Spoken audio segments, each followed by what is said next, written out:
दोस्तों, दिल्ली से by road Patna जाने के लिए सबसे बेहतर रूट है यमुना एक्सप्रेसवे, आगरा लखनऊ एक्सप्रेसवे और NH-27 पकड़कर गोरखपुर होते हुए गोपालगंज पहुंचकर पटना के लिए टर्न करना। लेकिन मानसून की वजह से सिवान और सारण में कई जगह सड़कें खराब हो गई हैं, जिसकी वजह से गोपालगंज से वो रास्ता बेहतर होगा जहां सड़कें दुरुस्त हैं या फिर कहें कि अब भी चकाचक है। तो चलिए आपको उसी रूट से पटना लिए चलते हैं।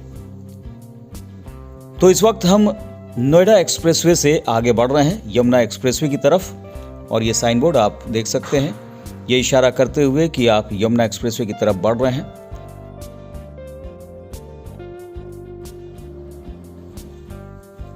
और अब हम यमुना एक्सप्रेसवे पहुंच चुके हैं और इस पर आगे बढ़ते हुए हम कब आगरा पहुंच जाते हैं पता ही नहीं चलता। वर्ल्ड क्लास सड़क से आगरा में एक और वर्ल्ड क्लास सड़क पर पहुंचना सुखद एहसास दिलाता है।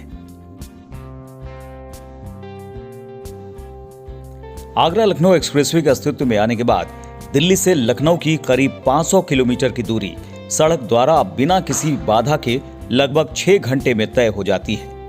हम भी तय वक्त में लखनऊ पहुंच गए।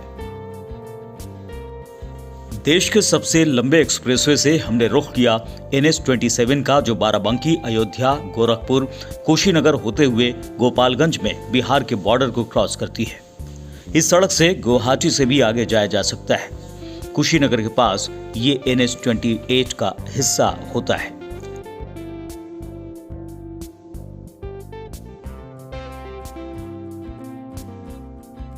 कुशीनगर से आगे कुछ दूर चलने पर बिहार में स्वागत करता साइन बोर्ड दिख जाता है और औपचारिक रूप से हमारी एंट्री बिहार में हो जाती है।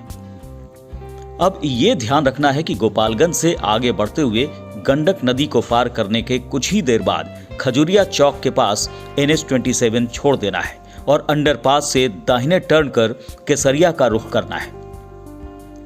इस बात को ध्यान में रखते हुए हम भी आगे बढ़ चले। यहाँ ये डाइवर्जन ये इशारा करता हुआ कि गोपालगंज में ओवरब्रिज का यह हिस्सा अब भी अधूरा है और काफी समय बीत जाने के बावजूद काम पूरा नहीं हो पाया है। NHAI को इस पर ध्यान देना चाहिए।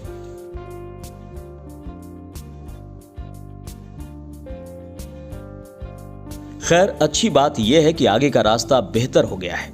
हालांकि कुछ स्ट्रेच का मरम्मत किया जाना बाकी है, जिस पर काम शुरू हो चुका है। जल्द ही गंडक नदी आ गई और यहाँ भी पुल की सड़क दुरुस्त दिखी, जिसकी वजह से कोई रुकावट नहीं हुई, वरना पहले यहाँ अक्सर लंबा जाम लग जाया करता था।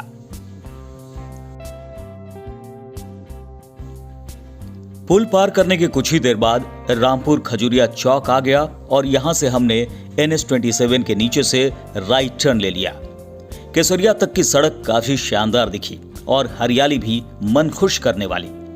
गोपालगंज से केसरिया पहुंचने में 1 घंटे से कुछ ज्यादा समय लगा। ये ऐतिहासिक केसरिया बौद्ध स्तूप बाईं तरफ आप देख सकते हैं। इसके बारे में बताया जाता है कि भगवान बुद्ध जब महापरिनिर्वाण ग्रहण करने कुशीनगर जा रहे थे तो एक दिन के लिए चंपारण के केसरिया में ठहरे थे। इसी स्थान पर कुछ समय बाद सम्राट अशोक ने स्मरण स्वरूप स्तूप का निर्माण करवाया था।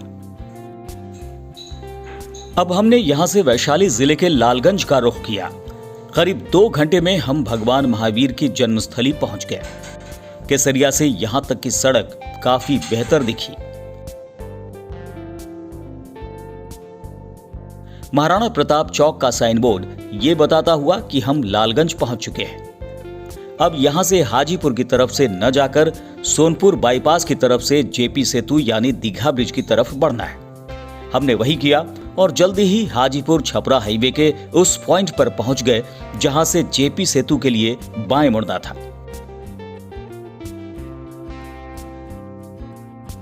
लेफ्ट टर्न के साथ अंडरपास का अप्रोच दिखने लगा।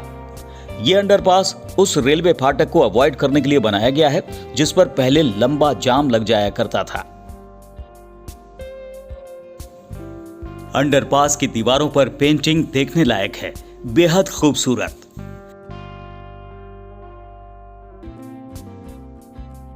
थोड़े कंजस्टेड रास्ते से आगे बढ़ते हुए कुछ ही देर में पटना के बिल्कुल करीब पहुंचने की ओर इशारा करता हुआ साइन बोर्ड सामने आ जाता है। अब यहां से बस JP सेतु पार करना है और भारत के इस दूसरे सबसे लंबे रेल सह सड़क ब्रिज को पार करते ही हम खुद को पटना में पाते हैं।